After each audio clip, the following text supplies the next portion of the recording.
Stage पे India गठबंधन के वरिष्ठ नेता खारगे जी, सोनिया जी, शरद पवार जी,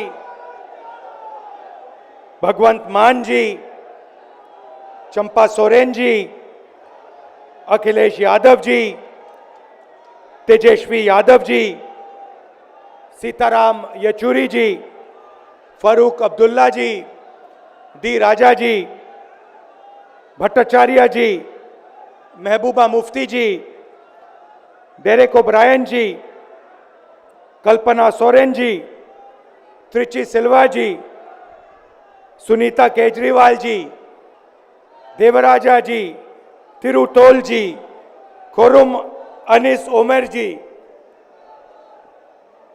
और स्टेज से मैं केजरीवाल जी और सोरेन जी का भी नाम लेना चाहता हूं, क्योंकि वो आज यहां है नहीं, मगर दिल में हम सब एक साथ खड़े हैं। भाइयों और बहनों, इंडिया गठबंधन के कार्यकर्ताओं, आप सबका यहां बहुत बहुत स्वागत, नमस्कार।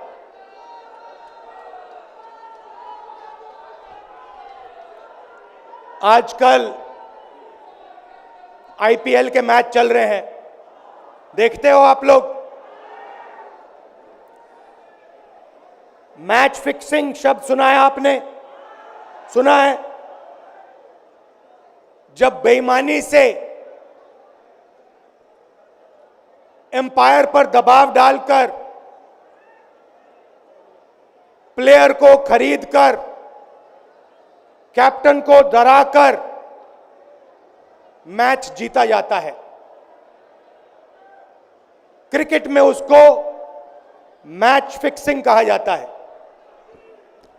हमारे सामने लोकसभा का चुनाव है। अंपायर किसने चुने? नरेंद्र मोदी ने। हमारी टीम में से मैच शुरू होने से पहले 2 खिलाड़ियों को अरेस्ट करके अंदर कर दिया। तो भाइयों और बहनों, ये जो चुनाव हो रहा है, नरेंद्र मोदी जी इस चुनाव में मैच फिक्सिंग करने की कोशिश कर रहे हैं।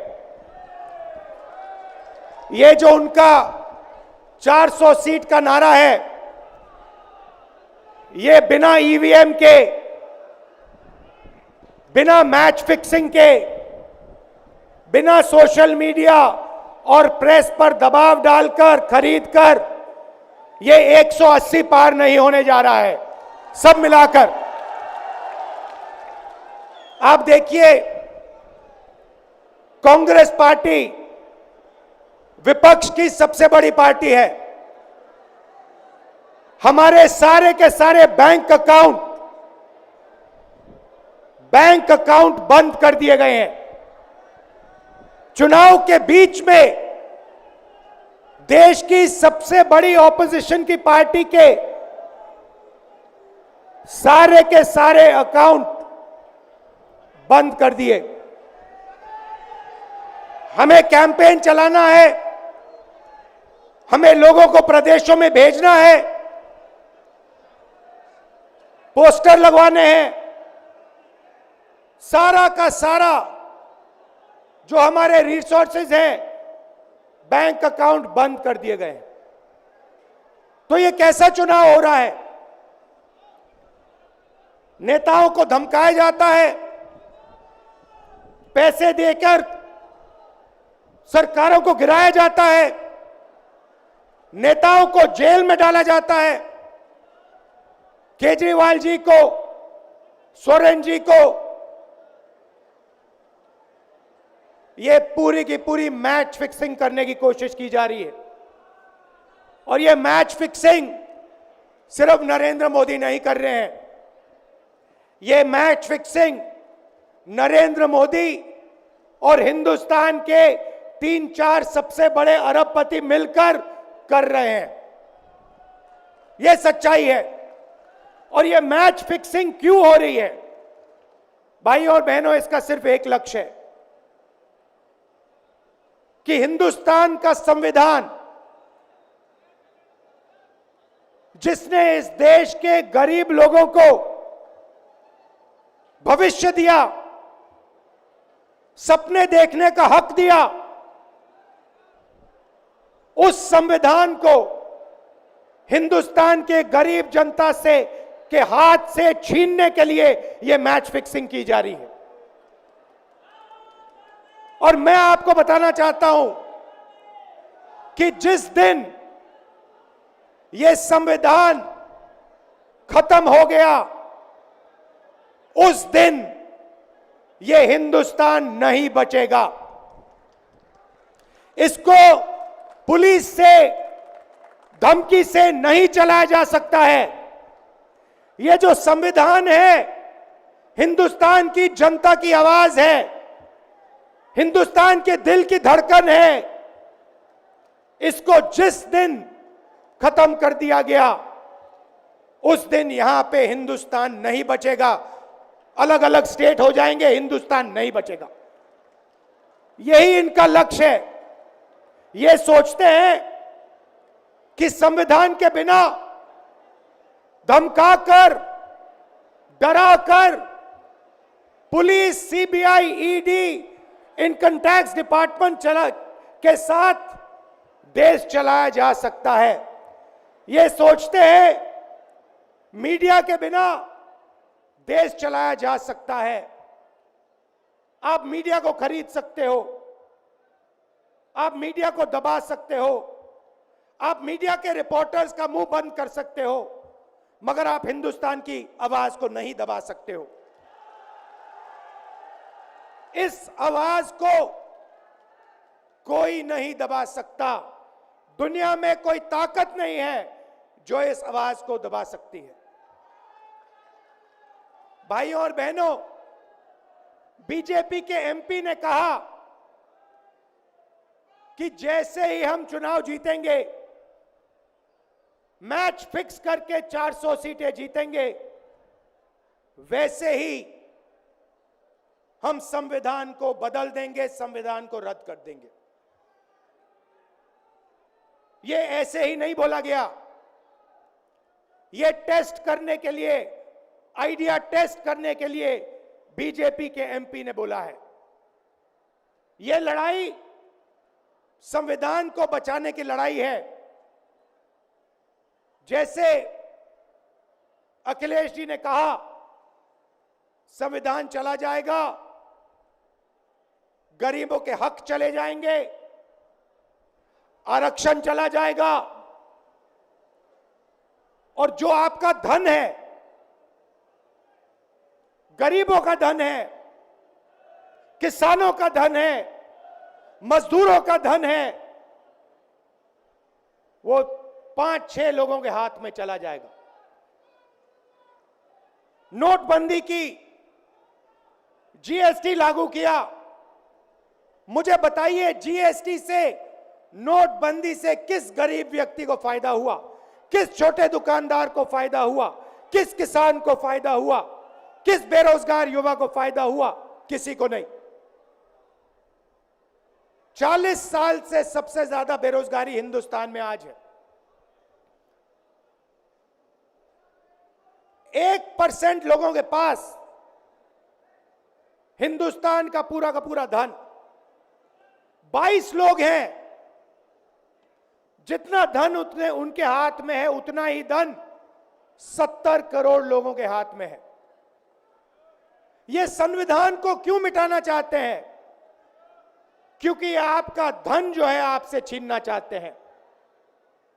मैंने जाति जनगणना की बात की, किसानों के एमएसपी की बात की, युवाओं को रोजगार देने की बात की। यही देश के सामने सबसे बड़े मुद्दे हैं। मगर एक बात याद रखिए,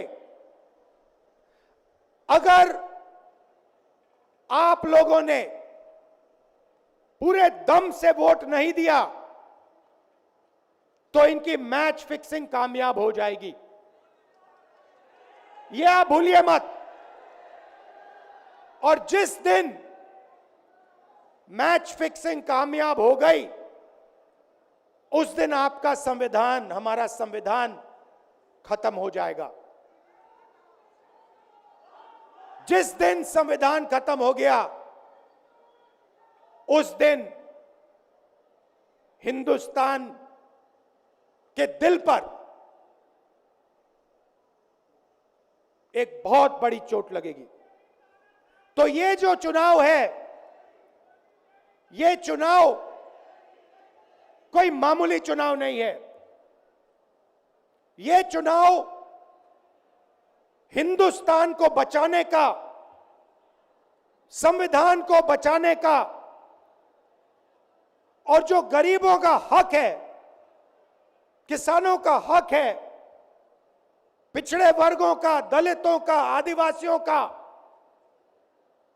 गरीब जनरल कास्ट के लोगों का हक है, उसको बचाने का हक है, उसको बचाने का चुनाव है। यह बात आप याद रखिए, क्योंकि अगर यह चुनाव जहां मैच फिक्सिंग की जा रही है, वो पूरे देश को दिख रहा है, बीजेपी के लोग कह रहे हैं। कल में से एक व्यक्ति मिलने आया, मुझे कहता है मैं ट्रेन से आया, मेरे साथ बीजेपी के कार्यकर्ता बैठे थे, उन्होंने कहा कि कुछ ना कुछ गड़बड़ है। यह सच्चाई है। इलेक्शन कमीशन के लोगों को नरेंद्र मोदी जी ने बैठाया, दो नेताओं को, दो चीफ मिनिस्टरों को जेल में डाला।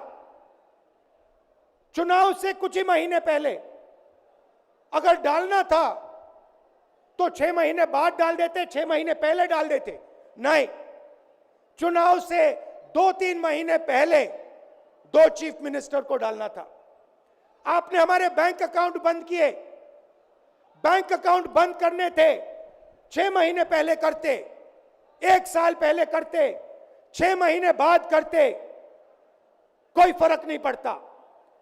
आप चाहते हो कि विपक्ष चुनाव ना लड़ पाए, और इसीलिए आपने कांग्रेस पार्टी के बैंक अकाउंट रद्द किए, आपने इलेक्शन कमीशन में अपने लोग बैठाए, आप जुडिशरी पे दबाव डाल रहे हो, क्योंकि आप चाहते हो कि मैच फिक्स हो, संविधान रद्द किया जाए और आप सत्ता में रहो। मगर भाई और बहनों, मैं सच बोलता हूं, और मेरी बात आप अच्छी तरह सुन लो। अगर हिंदुस्तान में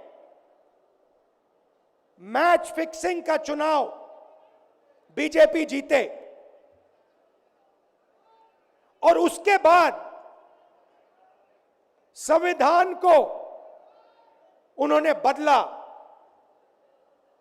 तो इस पूरे देश में आग लगने जा रही है।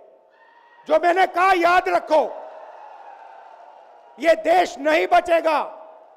यह चुनाव